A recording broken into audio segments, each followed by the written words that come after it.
Bonjour tout le monde et bienvenue dans cette nouvelle vidéo d'accompagnement pédagogique.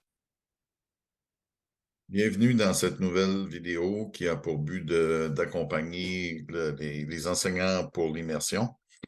Donc, passons à la thématique aujourd'hui. Donc, on va parler de l'organisation des textes oraux et écrits en classe.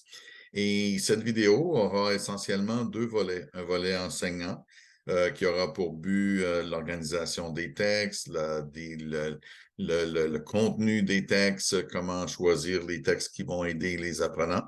Et pendant qu'on est dans l'organisation et qu'on fait des liens avec les textes, on parlera également d'organisation des idées et qui vont accompagner les élèves pendant tout au long du processus. Avant d'aller plus loin vers notre question du jour ou notre question de réflexion, commençons avec cette idée pour aller visionner un petit peu, comprendre ce que le nouveau programme d'études met en place. Donc, ce qu'on va voir ici, c'est qu'on va voir qu'il y a définitivement une vision qui est à valoriser. Et ce qui est important pour nous, c'est d'être capable de mettre cette vision en place et de voir un peu comment les textes qu'on va utiliser vont aider les élèves à acquérir la langue et à l'utiliser. On va voir aussi que cette vision se développe avec une littératie culturelle, une appréciation culturelle, un apprentissage multiculturel. Et ce qu'on veut aider, bien sûr, à nos apprenants, c'est de faire des liens avec la francophonie locale, la francophonie canadienne et bien sûr la francophonie mondiale. On va voir aussi que l'organisation des textes, c'est aussi une question d'ouverture d'esprit et c'est une question aussi d'inclusivité, s'assurer que ce que les élèves lisent, ce que les élèves entendent correspondent aux valeurs du 21e siècle et aux valeurs du programme de l'Alberta. Ce qui est important aussi, c'est qu'on veut s'assurer que pendant que nos élèves développent des compétences, ils apprennent à développer et à apprécier divers points de vue. On veut s'assurer aussi que les lectures, que l'écoute de documents leur permettent de faire des liens. On veut enrichir leurs connaissances, on veut enrichir leurs perspectives et on veut s'assurer également de développer chez nos apprenants un sentiment d'appartenance à la communauté francophone et on veut développer des valeurs de francophilie, si on veut. Et on veut s'assurer également de développer le plein potentiel de nos élèves et on veut s'assurer qu'il y a un rapprochement vers une grande diversité des Canadiens et des citoyens du monde. Et tout ça doit faire partie de notre logique d'organisation des textes. Alors, si on va de façon plus précise encore dans l'ébauche, on va voir que cette organisation des textes, on va la voir comme une grande idée organisatrice et on va voir que ce qui est important pour nous, c'est qu'on expose les élèves à différents genres de textes pour s'assurer de travailler leur compréhension, pour les amener à exprimer leurs idées et de les amener aussi à explorer toutes sortes de perspectives sur le monde et le monde de l'information. On va également voir qu'il est important pour nous de travailler à la compréhension des textes et que ce qu'on a besoin de travailler avec les élèves, c'est cette idée d'avoir une compréhension globale pour aller graduellement vers des compréhensions plus détaillées. On veut que les élèves puissent développer des perspectives, qu'ils aient une appréciation des cultures et qu'ils développent pendant leur processus de compréhension, que ce soit à l'oral ou à l'écrit, des principes, des stratégies qui vont les accompagner tout au long de leur parcours d'apprentissage.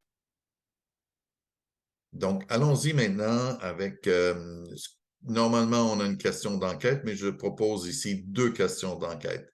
Une par rapport aux élèves et une par rapport au travail de l'enseignant, de l'enseignante. Donc, mes élèves peuvent parler, raconter oralement et peuvent écrire des textes courts. Alors, comment les aider à organiser leurs idées pour créer des textes cohérents, tant à l'oral qu'à l'écrit?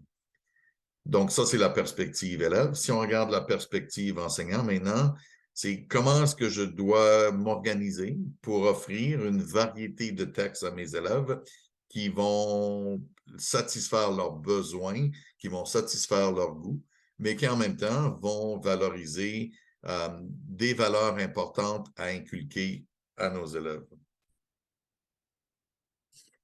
Donc, si on commence tout d'abord avec le volet en élève, ce qu'on va essayer de travailler, c'est d'avoir un système de cohérence et une question d'organisation qui va être liée au cadre européen et au CECR. Donc, nos élèves vont naviguer typiquement dans les zones du A1 et du A2, donc des profils de débutants. Et donc, ce qu'on va vouloir travailler avec eux lorsqu'ils vont travailler à l'organisation des idées, c'est d'arriver au niveau A1 de dire, de produire une phrase complète, isolée, mais graduellement de les amener à lier quelques idées ensemble pour aboutir à des phrases un peu plus complexes vers le niveau A2. Donc, tout ce cheminement, on l'imagine de la maternelle à la 6e année.